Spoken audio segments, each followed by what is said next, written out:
तो स्वागत है आपका दोस्तों एज ट्यूटर्स अकेडमी में। और अभी इससे पहली क्लास में जो हमने पहले क्लास ख़त्म की उसमें हमने पावर सिस्टम का थोड़ा बेसिक इंट्रोडक्शन देखा। उसके बाद हम फर्दर टॉपिक्स की बात करते हैं पावर सिस्टम में। तो हम उसके पहला जो टॉपिक देख रहे थे वो था पावर जनरेशन। पावर जनरेशन पढ़ रहे थे तो हम इसमें क्या देख रहे थे कि पावर जनरेशन में एक्चुअल में होता क्या है कि पावर को, जो इलेक्ट्रिसिटी हमारी, उसको जनरेट किया जाता है। यहाँ पे क्या किया जाता है? जनरेट किया जाता है।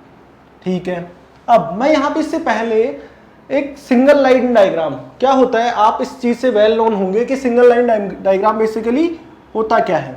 देखिए, एक नॉर्मल पावर सिस्टम को आपको पूरा डिस्क्राइब करने के लिए क्या होगा, सबसे पहले जनरेटर का डायग्राम बनाना होगा, फिर ट्रांसफॉर्मर का बनाना होगा, फिर ट्रांसमिशन लाइंस का डायग्राम बनाना होगा।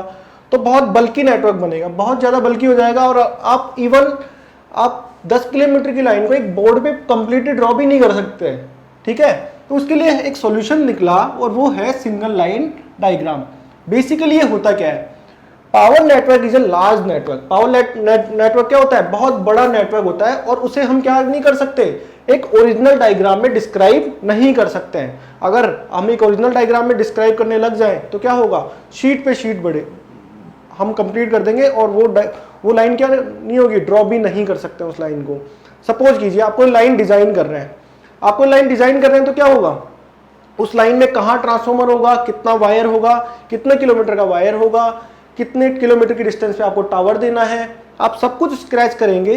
बट अगर आप ओरिजिनल डायग्राम देने लगे तो बहुत सारी सीटें, बहुत कॉम्प्लिकेटेड हो जाएगा। तो इसके लिए हम क्या करते हैं, इसके लिए हम हमेशा सिंगल लाइन डायग्राम का यूज करते हैं। So we use small and easy representation of these network. तो हम क्या करते हैं, स्मॉल और इजी रिप्रेजेंटेशन करते हैं यूजिंग सिंगल लाइन डायग्राम। अब in power system SLD is simplified denotation for representing 3 phase और सिंगल फेज सिस्टम। अब देखिए, SLD जो सिंगल लाइन डायग्राम है वो 3 फेज और सिंगल फेज का बहुत आसानी से रिप्रेजेंटेशन दे देता है। देखिए, मैं एक नेक्स्ट स्लाइड लेता हूं। इसमें आप देखिए एक नेटवर्क है, यहाँ पे आपका जनरेटिंग स्टेशन है, यहाँ आपने पहला सर्किट ब्रेकर लगाया, पहला ट्रांसफॉर्मर लगाया। मैं बात कर रहा हूँ सिर्फ सिंगल फेज की, मैं यहाँ पे अभी 3 फेज की बात ही नहीं कर रहा कि 3 वायर होंगे। अभी मैं बात कर रहा हूँ सिर्फ सिंगल वायर की।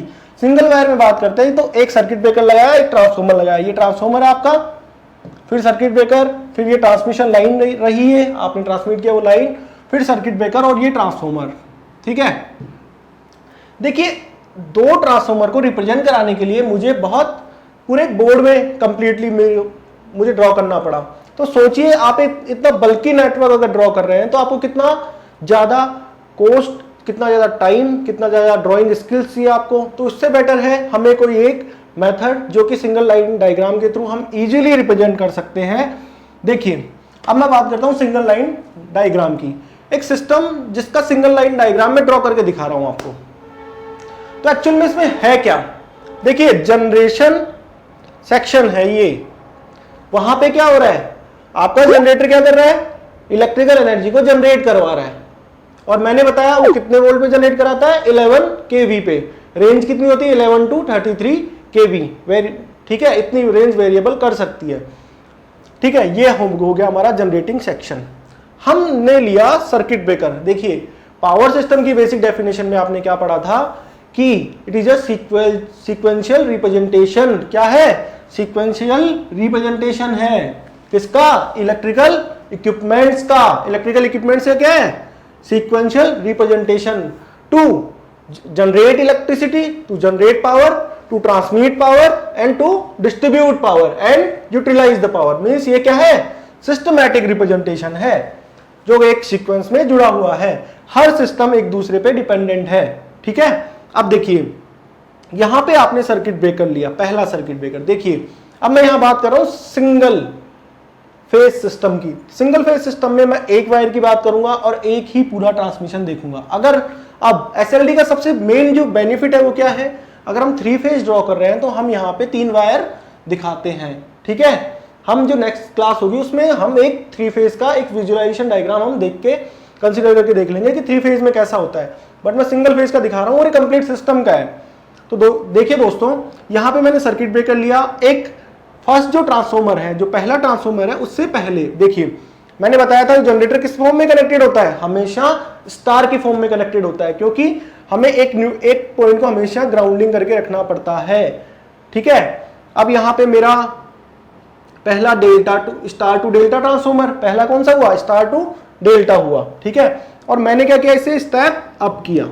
अब दोस्तों यहां पे एक क्वेश्चन मैं आपसे पूछूंगा कि क्यों हम मिनिमम वोल्टेज 11 केवी ही यूज करते हैं और मैक्सिमम 33 केवी यूज करते हैं जनरेट कराने के लिए, हम सीधा 400 पे क्यों नहीं जनरेट करवा लेते।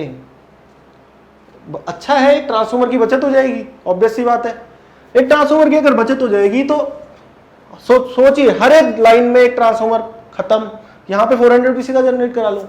देखिए होता क्या एक्चुअल में, प्रॉब्लम क्या है कि ये रेंज ही क्यों डिसाइड की गई, सीधा 400 भी क्यों नहीं जनरेट करवा लिया गया। इसका मेन जो हम एक लॉजिक है वो ये है कि जितनी वोल्टेज रेटिंग बढ़ती है उतनी मशीन की साइज क्या हो जाती है, बल्की हो जाती है। इंसुलेशन, जो आपका इंसुलेशन होता है वो हमेशा वोल्टेज की रेटिंग पे डिपेंड करता है। अगर आपने 400 केवी पे आपने सीधा किस पे जनरेट कराया, 400 केवी पे जनरेट कराने लगे, तो सीधा क्या होगा, आप जो अल्टरनेटर ले रहे थे इलेक्ट्रिसिटी को जनरेट कराने के लिए, उससे कई गुना ज्यादा साइज का आपको क्या लेना पड़ेगा, जनरेटर यूज करना पड़ेगा। तो वो क्या है, बहुत ज्यादा कॉस्ट इफेक्टिव। आपको उसको मैन्युफैक्चर करने के लिए बहुत ज्यादा मेन पावर की जरूरत पड़ेगी, बहुत ज्यादा मनी पावर की जरूरत पड़ेगी, बहुत सारी चीजें, बहुत ज्यादा स्पेस की जरूरत पड़ेगी। ठीक है, तो इसलिए बहुत ज्यादा जो एक 11 केवी का जनरेटर जहां आ सकता है उससे बहुत बल्कि साइज का होगा। तो सर, तो आप बोलोगे कि क्यों ना इससे कम साइज का जनरेट करा दिया गया, इससे कम साइज का भी हो सकता है ना। ठीक है, तो रिलायबिलिटी के लिए 11 केवी को स्टैंडर्ड माना गया। ठीक है, कि ना ये बिल्कुल नीचे की रेंज का है। अब देखिए जैसे जैसे नीचे की साइज होगी, जैसे जैसे आप साइज अगर 11 केवी से डाउन, अगर आप मान लीजिए कि 3 केवी का जनरेट कराना चाह रहे हैं, मान लीजिए एक बार, तो इसमें क्या होगा, आपके जनरेटर की साइज बहुत छोटी होगी तो उसकी रेटिंग इतनी अच्छी नहीं मिल पाएगी। जो रेटिंग बात करें ना, रेटिंग कौन सी होती है, जो MVA रेटिंग होती है उसकी, जो VA जो रेटिंग होती है ना, वो उतनी अच्छी नहीं मिल पाएगी। तो इसलिए क्या करते हैं, एक मॉडरेट रेटिंग 11 केवी हमने क्या किया, चूज किया। इस पे क्या करें, हम इस रेंज में ही जनरेट कराएं। हायर क्यों नहीं कराए, क्योंकि हमारी मशीन बल्कि हो जाएगी। ठीक है, बल्कि हो जाएगी तो क्या होगा, हमारे को बहुत ज्यादा स्पेस की जरूरत पड़ेगी, बहुत बड़ा प्लांट लगाना पड़ेगा जनरेट कराने के लिए। तो ये एक क्वेश्चन था और ये बहुत सारे एग्जाम्स में, या एक एज एन इंजीनियर आपको होते हुए पता होना चाहिए कि क्या ये चीज है कि क्यों हायर वोल्टेज पे जनरेट नहीं कराते। अब देखिए हमने क्या किया, 11 केवी को स्टेप अप कर लिया 400 केवी पे। देन अब दूसरा क्वेश्चन, शायद मैंने पिछली क्लास में इसके बारे में बात कर ली थी कि क्यों हम स्टेप अप करते हैं, क्यों हम 11 केवी को ही ट्रांसमिट नहीं करा देते। तो पावर लॉसेस जो होते हैं, जो वोल्टेज ड्रॉप्स होते हैं, वो 400 केवी पे बहुत कम होते हैं, ऐसा नहीं है कि नहीं होते हैं, बिल्कुल आइडियल कुछ नहीं है। पावर सिस्टम में कोई भी चीज आपको आइडियल नहीं मिलेगी। तो यहाँ पे जो 400 केवी है उसमें लॉसेस 11 केवी के कंपैरिजन में, देखो रिलेटिव दोनों में क्या है, अमाउंट का डिफरेंस है, तो इसके कंपैरिजन में इसमें बहुत कम होते हैं। इस रेशियो में अगर 1 केवी का हो रहा है तो ये 10 बन रहा है, और अगर यहाँ 1 बन रहा है तो 399 केवी बन रहा है। ओके, तो ये इशू है, इसीलिए हम क्या करते हैं कि हमारी लॉसेज क्या हो, कम से कम हो। अब तीसरी चीज मैंने बोली कि हम यहाँ पे स्टार टू डेल्टा, ठीक है, कि ट्रांसमिशन में जो भी हमारा ट्रांसफॉर्मर होगा वो कैसा होगा, हमेशा डेल्टा टाइप ट्रांसफॉर्मर होते हैं। क्यों होते हैं, क्योंकि हमें क्या करना होता है। देखिए एक बार दोबारा मैं आपको रिकॉल करवा देता हूं कि आप जैसे ये टावर देख रहे हैं, आपने देखा होगा ऐसे टावर, इलेक्ट्रिसिटी के बहुत सारे टावर होते हैं ना, ये ट्रांसमिशन टावर होते हैं। यहाँ पे 3 वायर होते हैं, ये 6 वायर होते हैं यहाँ पे अप्रोक्सीमेटली, कईयों में 3 होते हैं, हो सकता है ये आगे जब हम पढ़ेंगे क्या ट्रांसमिशन लाइन, तो इसके बारे में पूरा अच्छी तरीके से डिटेल में हम पूरा देखेंगे क्या होता है। बट हम यहाँ क्या करते हैं, red red, yellow yellow, blue blue, ठीक है। और फिर इनका ट्रांसपोर्टेशन हम आगे देखेंगे, इनका ट्रांसपोर्ट भी करते रहते हैं, उसके क्या एडवांटेज है डिसएडवांटेज वो आगे की बात है। बट हम red yellow and blue 3 wire का ही हम क्या करते हैं, 3 फेज में ही ट्रांसमिट करते हैं। कभी भी न्यूट्रल को हम ट्रांसमिशन में यूज नहीं करते। क्यों नहीं करते, क्योंकि मान लीजिए आपकी 200 किलोमीटर की लाइन है तो आपने एक एडिशनल वायर लिया न्यूट्रल का, आपने क्या किया, स्टार कनेक्टेड सिस्टम से, मान लीजिए कि आप क्या कर रहे हैं, स्टार कनेक्टेड सिस्टम से क्या कर रहे हैं, ट्रांसमिट कर रहे हैं, तो एक न्यूट्रल एडिशनल वायर होगा जिसको आप कैरी करके लेके जाएंगे लास्ट तक, ठीक है, और 200 किलोमीटर तक। तो वो एक कॉस्ट इफेक्टिव चीज नहीं हुई। कॉस्ट इफेक्टिव कैसे नहीं हुई कि यहाँ पे क्या हुआ, एक एडिशनल वायर जिसकी आपको कोई यूज ही नहीं था, उसको आप कैरी करके लाए हैं यहाँ तक, ठीक है। तो हमने क्या किया, हमने कंसेप्ट बनाए, electric delta to star to delta transformer है, तो यहाँ पे हमने क्या किया, डेल्टा में हमने ट्रांसमिशन करवाया, ठीक है। डेल्टा मींस 3 ही वायर से हम ट्रांसमिट करवाए। जब डिस्ट्रीब्यूशन की बात आएगी, आपके घर में कौन सी सप्लाई आती है, मान लीजिए आपके घर में 3 फेज सप्लाई आती है, तो 3 फेज के साथ भी एक न्यूट्रल प्रोवाइड होता है और सिंगल फेज के साथ भी एक न्यूट्रल प्रोवाइड होता है, पता है आपको आराम से, क्योंकि 3 फेज के साथ भी एक न्यूट्रल आएगा और सिंगल फेज के साथ भी एक न्यूट्रल आएगा। हमने पिछले लेक्चर में बात की थी कि 3 फेज 4 वायर सिस्टम होता है, कौन सा, स्टार, और डेल्टा क्या होता है, 3 फेज 3 वायर सिस्टम होता है। तो हम जब डिस्ट्रीब्यूशन में आते हैं तब हमें स्टार जो ट्रांसफॉर्मर होता है उसकी रिक्वायरमेंट होती है, ठीक है दोस्तों। अब यहाँ पे हम लोग बात करते हैं कि मैंने क्या किया, यहाँ पे सर्किट ब्रेकर लगा हुआ है। सर्किट ब्रेकर हमेशा लाइन के स्टार्टिंग में और एंड में, ठीक है, आगे जब पढ़ेंगे और बाकी देखेंगे कहाँ कहाँ कनेक्टेड होता है, वो लाइन के प्रोटेक्शन के लिए कनेक्टेड होता है। तो सर्किट ब्रेकर लगा हुआ है, यहाँ मेरी ट्रांसमिशन लाइन है, यहाँ क्या है, मेरी ट्रांसमिशन लाइन, ठीक है। फिर दूसरा ट्रांसफॉर्मर 400 to 130 kV। तो जब हायर वोल्टेज पे ट्रांसमिशन है तो हम उसे क्या बोलते हैं, प्राइमरी ट्रांसमिशन, मीन्स आप प्राइमरी लेवल पे अभी ट्रांसमिट कर रहे हैं, ठीक है। अब यहाँ पे अगर आप किसी दूसरी लाइन को अगर आप यहाँ से कनेक्ट करना चाहते हैं तो वहां पे आप कनेक्ट कर सकते हैं। मान लीजिए कोटा था, अब एक और पावर स्टेशन है, सूरतगढ़ पावर स्टेशन है, दोनों को आप कनेक्ट करना चाहते हैं तो हायर लेवल की वोल्टेजेस आप क्या कर सकते हैं, कनेक्ट कर सकते हैं। एक्चुअल में होता क्या है, सारे पावर स्टेशन एक दूसरे से कनेक्टेड होते हैं, हर एक लाइन एक दूसरे से कनेक्टेड होती है, बहुत सारे एस्पेक्ट्स होते हैं पावर सिस्टम में, बट हमें क्या करना है, अभी विजुअलाइजेशन में देखना है कि कहाँ क्या होता है, कितना होता है, बस इससे ज़्यादा कुछ नहीं पूछा जाएगा आपसे, ठीक है। Then 132 to 33 kV। देखिए आप यहाँ पे आपकी रिक्वायरमेंट अकॉर्डिंग 220 में भी स्टेप डाउन करा सकते हैं, ऐसा कुछ नहीं है कि मैंने 132 ही क्यों लिया कि यही स्टैंडर्ड है, नहीं, ऐसा कुछ नहीं है।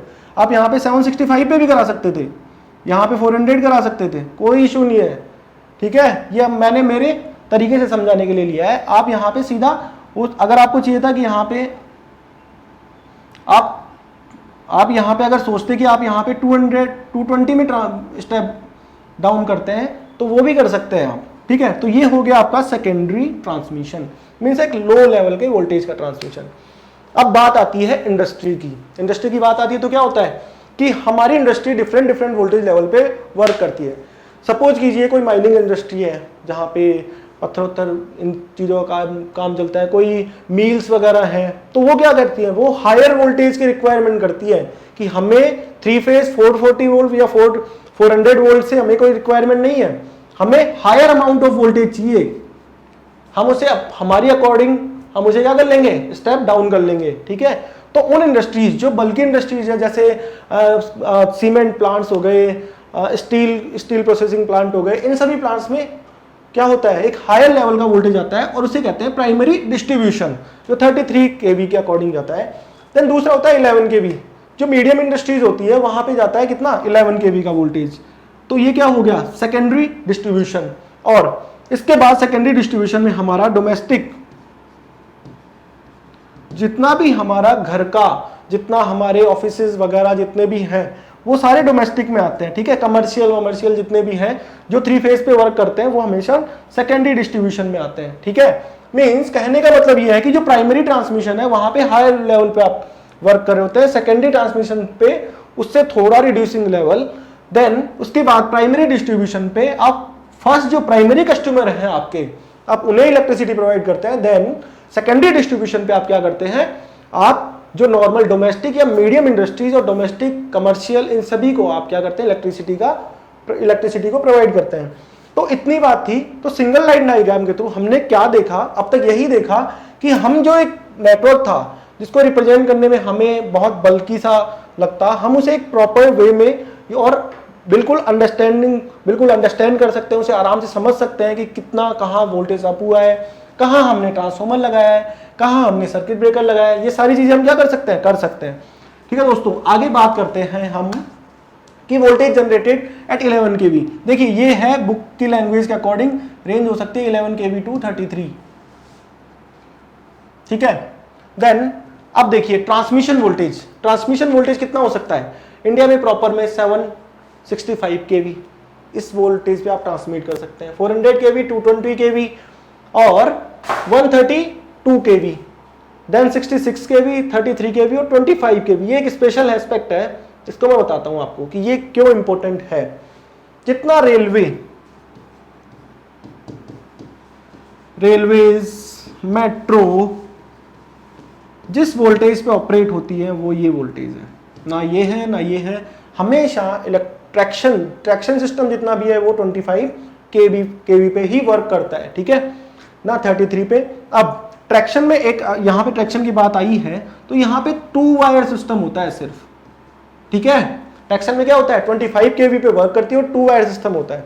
इतना ही आपका ट्रांसमिशन वोल्टेज था ये। अब देखो फ्रीक्वेंसी यूज, हम कितनी फ्रीक्वेंसी यूज करते हैं, हम यूज करते हैं 50 हर्ट्ज। देखिए इंडिया 50 हर्ट्ज यूज करता है, यूएसए यूज करता है 60 हर्ट्ज, ठीक है, यूएसए स्पेशली 60 हर्ट्ज यूज करता है। फ्रीक्वेंसी होती क्या है, अब देखिए यहाँ पे सबसे मेन क्वेश्चन है फ्रीक्वेंसी क्या होती है। फ्रीक्वेंसी में आपको समझने के लिए सबसे पहले ये समझना होगा कि आप किस टाइप की वोल्टेज जनरेट करा रहे हैं, ठीक है। तो मैं आपको बताता हूँ एक एडिशनल स्लाइड पे कि आप जो जनरेट करा रहे हैं, आप क्या जनरेट करा रहे हैं, आप जो जनरेटर, टॉपिक हमारा क्या है जनरेशन, ठीक है। तो जनरेशन में जो आप जनरेट करा रहे हैं पावर, वो किस टाइप की पावर जनरेट करा रहे हैं, एसी पावर। देखिए 2 तरीके की पावर होती है, एक तो एसी होती है और एक कौन सी होती है, डीसी। देखिए एसी और डीसी में क्या फर्क है, क्यों हम डीसी वोल्टेज या डीसी करंट जनरेट नहीं कराते हैं, क्यों हम एसी करंट जनरेट कराते हैं। जो जनरेटिंग स्टेशंस होते हैं वो एसी ही क्यों जनरेट कराते हैं, हम डीसी क्यों नहीं जनरेट कराते हैं, ठीक है। क्वेश्चन ये है, पढ़ा दोनों के बारे में होगा आपने, एसी के बारे में पढ़ा होगा, डीसी के बारे में पढ़ा होगा, ठीक है।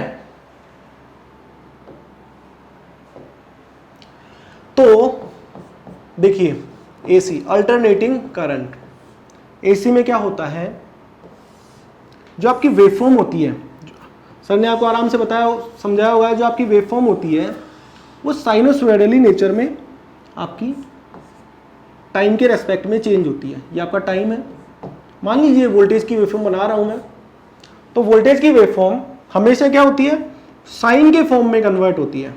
ये ऐसे एक टाइम पे 0 आता है, फिर देन, ठीक है।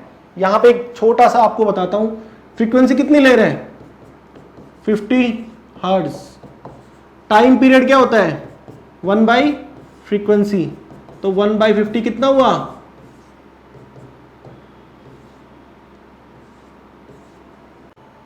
तो आपका बेसिकली टाइम पीरियड कितना हुआ 20 मिली सेकेंड। मीन्स 20 मिली सेकेंड में ये अपनी एक कंप्लीट साइकिल क्या कर लेगा, कंप्लीट कर लेगा, ठीक है। एक साइकिल कितने सेकंड में कंप्लीट कर लेगा 20 मिली सेकेंड में। मिली का मतलब 10⁻⁻3, ठीक है।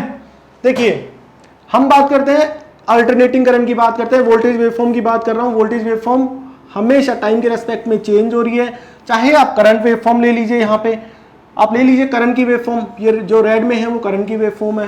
तो अब ये किसमें है, ये करंट आई, ये किसकी वेवफॉर्म है, ये करंट की, ये भी साइनसॉइडल नेचर में क्या हो रही है, कन्वर्ट हो रही है, ठीक है। अब देखिए यहां पे सबसे मेन बात यह है कि हम जो इलेक्ट्रिसिटी का जनरेशन करते हैं वो एसी का ही क्यों करते हैं, डीसी का क्यों नहीं करते। सबसे मेन जो क्वेश्चन राइज होता है वो ये है। देखिए आप, ऐसा नहीं है कि डीसी जनरेटर नहीं है, ऑब्वियस सी बात है डीसी जनरेटर है, बट आपने एक चीज पढ़ी होगी, शायद आपने, अगर आप थोड़ा सा ठीक ठाक समझते होंगे तो ये चीज पढ़ी होगी कि डीसी जनरेटर है, ठीक है, और एक तरफ मैं एसी जनरेटर की बात करता हूं। एक्चुअल में जो डीसी जनरेटर जनरेट करता है वो जनरेट करता है, एक्चुअल में वो कम जनरेट करता है एसी, और उसे हम किसकी हेल्प से? कम्यूटेटर। कम्यूटेटर की हेल्प से किस में कन्वर्ट करते हैं? डीसी में। देखिए एक्चुअल में जनरेशन किसका हो रहा है? एसी का। कम्यूटेटर की हेल्प से किस में जनरेट किया? डीसी में जनरेट किया। ठीक है, अब एसी में एक्चुअल में जनरेशन एसी का ही होता है। ठीक है, पहला है ये चेंज कि एक स्टेप कि आप एसी में जनरेट करा रहे हैं, फिर उसे किस में जनरेट करा रहे हैं? डीसी में डीसी में चेंज कर रहे हैं। ठीक है, कम्यूटेटर के थ्रू। ठीक है, पहला तो सबसे मेन इशू ये है। दूसरी बात, पूरी बात सुनना, दूसरी प्रॉब्लम ये है कि आपका जो आर्मेचर है, देखिए कोई भी जनरेटर होगा, कोई भी आपका जनरेटर होगा,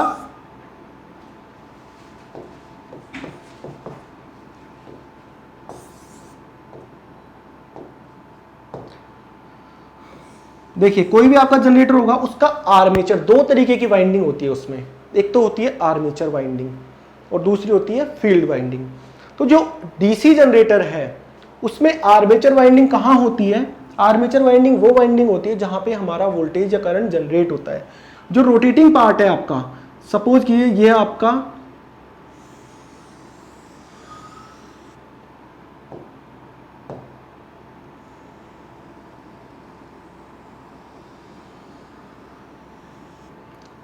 सपोज कीजिए कि ये आपका है आर्मेचर, ये एरिया है आपका आर्मेचर, ये आपकी है शाफ्ट। ये कौन सी? ये क्या है? ये शाफ्ट है।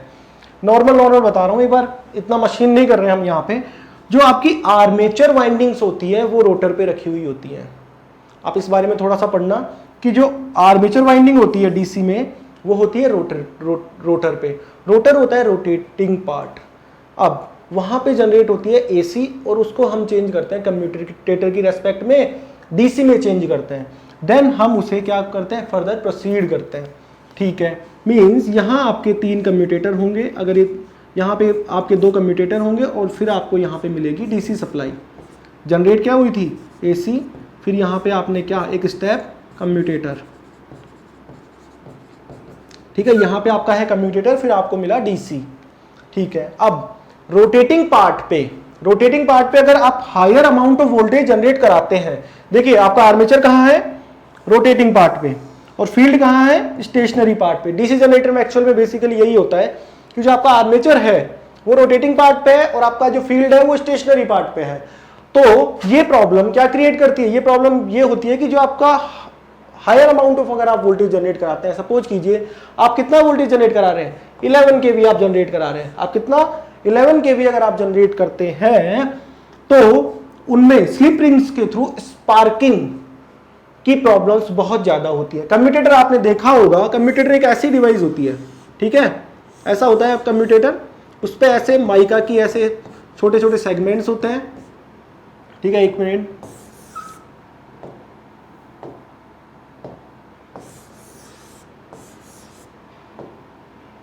कम्यूटेटर होता है ऐसे, माइका के सेगमेंट्स होते हैं डिफरेंट तरीके के, बीच में ये माइका सेगमेंट्स हैं। अब ये शाफ्ट पे कनेक्टेड होता है और ये यहाँ पे 2 मेरी क्या होती हैं? स्लिप रिंग्स होती हैं। यहाँ पे मेरी स्लिप रिंग्स होती हैं। ठीक है, ये क्या हुई? Slip rings. ये दोनों मेरी क्या है? Slip rings.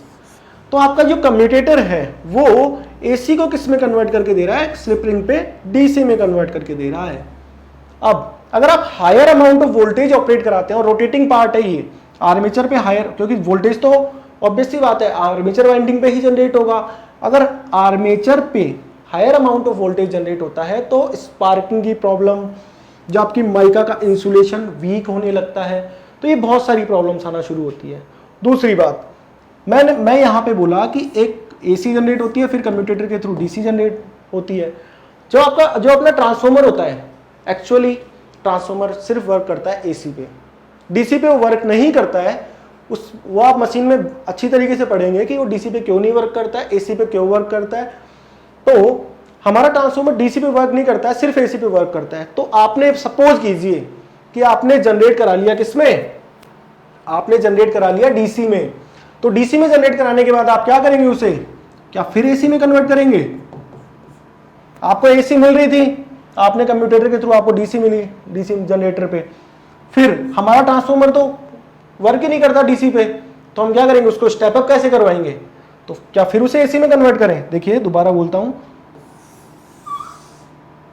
देखिए एसी थी, कम्यूटेटर के थ्रू मुझे डीसी मिल रही है फाइनली।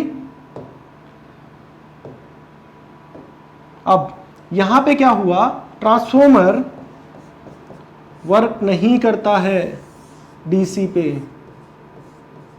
तो क्या करें, क्या उसे स्टेप अप और स्टेप डाउन कराने के लिए फिर क्या एसी डीसी को एसी में कन्वर्ट करूं, एक स्टेज एडिशनल कम्यूटेटर और डीसी का, है ना प्रॉब्लम। तो ये प्रॉब्लम है कि अगर मुझे उसे स्टेप अप और स्टेप डाउन कराना है तो मेरी क्या प्रॉब्लम होगी, मेरा ट्रांसफॉर्मर वर्क नहीं करेगा, वहां पे मुझे एसी में ही कन्वर्ट करना पड़ेगा। दोबारा सुनना कि जनरेट किस में हो रहा है, डीसी जनरेटर में भी एसी में ही जनरेट होता है, कम्यूटेटर के थ्रू उसे डीसी में कन्वर्ट करते होता है वो आउटपुट पे। फिर मेरा ट्रांसफॉर्मर वर्क नहीं करता है तो फिर मुझे क्या करना पड़ेगा, उसे फिर एसी में चेंज करना पड़ेगा और फिर उसे स्टेप अप और स्टेप डाउन करवाना पड़ेगा। अब पहली प्रॉब्लम तो है ये एक्चुअल में, और दूसरी प्रॉब्लम जो हमने बात की अभी कि आर्मेचर पे होती है, जो आर्मेचर वाइंडिंग होती है वो होती है रोटर पे, जो आपका रोटेटिंग पोर्शन है। सपोज कीजिए कि ये आपका आर्मेचर, ये आपका पूरा स्टेटर पार्ट है, ये आपका आर्मेचर है, तो जो आर्मेचर वाइंडिंग्स होंगी वो यहाँ पे होंगी आपकी। तो आर्मेचर वाइंडिंग्स अगर यहाँ है तो मूविंग पार्ट पे आर्मेचर वाइंडिंग्स है, तो आप high amount of voltage 11 kV तक का वोल्टेज आप मूविंग पार्ट से विड्रॉ नहीं कर सकते। मूविंग पार्ट क्या है, कम्यूटेटर। कम्यूटेटर की जो माइका की सीट है, माइका का इंसुलेशन है, वो क्या करने लगेगा, डैमेज होने लगेगा, ठीक है। तो इसीलिए डीसी जनरेटर मोस्टली प्रेफर नहीं किए जाते हैं, ठीक है। फर्स्ट स्टार्टिंग में एक्सपेरिमेंट इसी से हुआ था, ठीक है। अब एसी का एडवांटेज क्या है, एसी जो अल्टरनेटर होता है उसमें फील्ड वाइंडिंग तो रोटर पे होती है, यहां पे होती है रोटर पे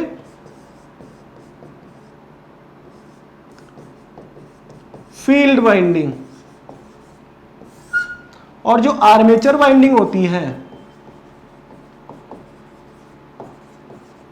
वो होती है स्टेटर पे। अब आपको यहां पे कोई भी स्लिप रिंग्स की रिक्वायरमेंट नहीं है, आपके स्टेटर पे आप जितनी हाई, क्योंकि मूविंग पार्ट नहीं है, स्टेशनरी पार्ट है, इसको कूल करना भी आसान है। देखिए यहाँ पे डीसी के रोटर को रोटेटिंग है, उसको कूल करना या उसे उसके टेम्परेचर को मेंटेन रखना वो पॉसिबल नहीं है। यहाँ पे इसके टेम्परेचर को मेंटेन करना, क्योंकि स्टेशनरी पार्ट है, यहाँ पे इसके टेम्परेचर को मेंटेन करना बिल्कुल पॉसिबल है। एक तो वो एडवांटेज ये, दूसरा आपको एक दोबारा ट्रांसफॉर्मर की रिक्वायरमेंट नहीं पड़ेगी, क्योंकि डीसी को तो आप ट्रांसफॉर्मर वर्क ही नहीं करता है डीसी पे, ठीक है। तो स्टेप अप और स्टेप डाउन आराम से किया जा सकता है। अब मैं ये बात क्यों बता रहा हूं, उसका रीजन है ये कि क्या हम ट्रांसमिशन, देखो जनरेशन करा सकते हैं डीसी पे, पॉसिबल है, बट कुछ फैक्टर्स है जो अफेक्ट करते हैं, ठीक है। तो जो हमारी फिजिबिलिटी है वो है नहीं, जनरेशन में फिजिबिलिटी है नहीं, हमारी क्या है ट्रांसमिशन, क्या डीसी पे कर सकते हैं या नहीं कर सकते हैं, और अगर कर सकते हैं तो क्या एडवांटेज है क्या डिसएडवांटेज है, आगे पढ़ेंगे। बट थोड़ा ब्रीफ इंट्रोडक्शन है, ये सब्जेक्ट को स्टार्ट करने से पहले आपको थोड़ा माइंड में होना चाहिए। तो जो ट्रांसमिशन है बिल्कुल ऑब्वियस सी बात है, डीसी पे किया जा सकता है। एक नया टॉपिक चल रहा है HVDC, high voltage DC transmission, हम इसको आगे लेक्चर्स में बात करेंगे, ठीक है। अब आगे के लेक्चर्स में देखेंगे कि क्यों हाई HVDC पे ट्रांसमिट करना ज़्यादा अच्छा है, और एसी में इसमें लॉसेस कम होते हैं, HVAC में लॉसेस ज़्यादा होते हैं। अब आपसे क्वेश्चन है कि आपसे क्वेश्चन ये है कि which one is more dangerous, AC और डीसी, ठीक है। तो इस लेक्चर, इस टॉपिक के बारे में हम, ये थोड़ा सा टॉपिक है छोटा सा, अब मेरे को बताना है कि एसी ज्यादा खतरनाक है या डीसी ज्यादा खतरनाक है। दोनों में से हम बात करते हैं, तो एसी ज्यादा शॉक प्रोवाइड करती है ह्यूमन बींग्स को या डीसी। सबसे पहली बात है कि लेवल में दोनों ही खतरनाक है। अगर आप प्रॉपर इक्विपमेंट से नहीं है, आप प्रॉपर तरीके से प्रैक्टिस नहीं कर रहे हैं, ठीक है, तो एसी भी उतनी ही खतरनाक है जितनी डीसी भी। बट जब दोनों में कंपैरिजन में किया जाता है तो कौन ज़्यादा खतरनाक है। इस टॉपिक के बारे में हम नेक्स्ट लेक्चर में बात करेंगे, बट मैं इस टाइम इस पूरे लेक्चर का जो समरी देता हूँ वो ये है कि हमारे पास पिछले लेक्चर फर्स्ट और लेक्चर सेकंड दोनों को कंक्लूजन करता हूँ कि हमारे पास पावर का जनरेशन, ट्रांसमिशन और डिस्ट्रीब्यूशन और उसका यूटिलाइजेशन, यही है पावर सिस्टम। इस सब में हम क्या करते हैं, इस सब में हम सबसे मेन पॉइंट है जनरेशन। कहाँ जनरेट किया? देखो जनरेशन होता है फार एंड पे। अगर आप जयपुर में रह रहे हैं सपोज कीजिए, तो आपको जयपुर में ही वो नहीं मिलेगा कि आपको पावर स्टेशन मिल गया। जहाँ पे जो हमारे डायरेक्ट एनर्जी सोर्सेज हैं जैसे कि कोल, वाटर, न्यूक्लियर की रिक्वायरमेंट या विंड, प्रॉपर विंड, वहाँ पे ही इसका क्या होगा, जनरेशन होगा। आपको क्यों अब वहाँ से सपोज कीजिए कोल को जयपुर तक लाना, पानी को जयपुर तक लाना या कोटा में ही उसको जनरेट कराना चंबल के किनारे, वो ज़्यादा अच्छा है। तो वहाँ पे हमने उसको जनरेट कराया, तो हम उसको स्टेप अप किया, ट्रांसमिशन लाइन्स के थ्रू उसको क्या किया, ट्रांसमिट किया। देन वो बहुत लॉन्ग डिस्टेंस है, तो ट्रांसमिशन लाइन्स, 3 टाइप की ट्रांसमिशन लाइन्स होती है, short transmission line, medium transmission line और लॉन्ग ट्रांसमिशन लाइन। ठीक है, तो 3 तरीके की लाइन्स के थ्रू मैं आगे बात करेंगे कि ये क्या क्या इनके फैक्टर्स होते हैं, क्यों इनको शॉर्ट, मीडियम और लॉन्ग में डिस्क्राइब किया गया। बट बात करते हैं कि ट्रांसमिशन लाइन के थ्रू ट्रांसमिट किया गया, अब सबस्टेशन पे इसे लाया गया और हम तक इसे क्या किया गया, डिस्ट्रीब्यूट किया गया। इसके बाद हमने देखा कि क्यों इस पूरे सिस्टम का अगर मैं डायग्राम ड्रॉ करने बैठूं तो बहुत ज़्यादा मुझे टाइम लगेगा। तो इसका एक जनरल सॉल्यूशन क्या देखा कि हम क्या देख करें, इसका सिंगल लाइन डायग्राम। जो हमने एसएलडी पढ़ा, देखिए ये पढ़ा एसएलडी, ये अपन ने एसएलडी पढ़ा, इसका बहुत कॉम्प्लेक्स है। जब मैंने एसएलडी में एक लाइन का ड्रॉ किया तो पूरा ये था। ठीक है, तो सिंगल लाइन डायग्राम क्यों फायदेमंद है, इसका कहाँ कहाँ यूज है। ठीक है, अब जब मैं बात करता हूं कि वोल्टेज लेवल के जनरेशन 11 केवी पे क्यों हुआ, ये भी मैंने बताया। आपकी अगर कोई क्वेरी है तो मुझे जरूर पूछिए इसके बारे में। ट्रांसमिशन के लेवल के वोल्टेज कितने हैं, रेलवेज में कहाँ ट्रांसमिशन होता है और अपनी फ्रीक्वेंसी किस फ्रीक्वेंसी पे ट्रांसमिट कर रहे हैं। अब बात कर रहे हैं अपन कि हम एसी पे क्या करते हैं, जनरेशन कराते हैं। जो हमारी इलेक्ट्रिकल एनर्जी जनरेट होती है वो कहाँ, किस पे होती है, अल्टरनेटिंग करंट नेचर की होती है। अब डीसी का क्या, क्यों डीसी पे जनरेट नहीं कराते, वो भी हमने पढ़ा। आप उसे अगर आपको समझ में नहीं आया तो कमेंट बॉक्स में बता दीजिएगा। हम बिल्कुल इस टॉपिक पे और अच्छे से बात करेंगे कि डीसी में क्यों नहीं जनरेट होता है, एसी में ही क्यों जनरेट होता है। देन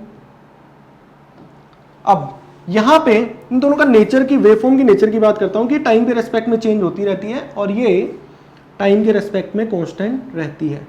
हम बात करेंगे नेक्स्ट लेक्चर में कौन ज़्यादा खतरनाक है, एसी या डीसी। ठीक है, आप अब बताइए कि कौन ज़्यादा सीवियर है। ठीक है, कमेंट बॉक्स में बताइए ज़्यादा। फिर नेक्स्ट लेक्चर में हम बात करेंगे कि किन किन फैक्टर्स पे डिपेंड करता है कौन सीवियर होती है। ठीक है, और जो भी आपकी क्वेरी हो दोनों लेक्चर्स की, आप मुझे प्लीज़ इसके कमेंट बॉक्स में बताइए। और कोई टॉपिक आपका किसी में डाउट हो तो मुझे कमेंट बॉक्स में ज़रूर बताइए। इस वीडियो को लाइक करें, सब्सक्राइब करें और ज़्यादा से ज़्यादा लोगों तक शेयर करें, क्योंकि हम इसे ज़्यादा से ज़्यादा हम क्या कर सकें, लोगों तक पहुंचा सकें। और कुछ ज़्यादा एडिशनल कुछ चीज़ें, कोई कमी हो वो भी बताइए कि हाँ आपको सर ये बताइए, ये एडिशनल करना चाहिए, हमें क्या करना चाहिए वो भी बताइए कि इसमें कितना और इनपुट देना चाहिए जो आपके लिए फ़ायदेमंद हो।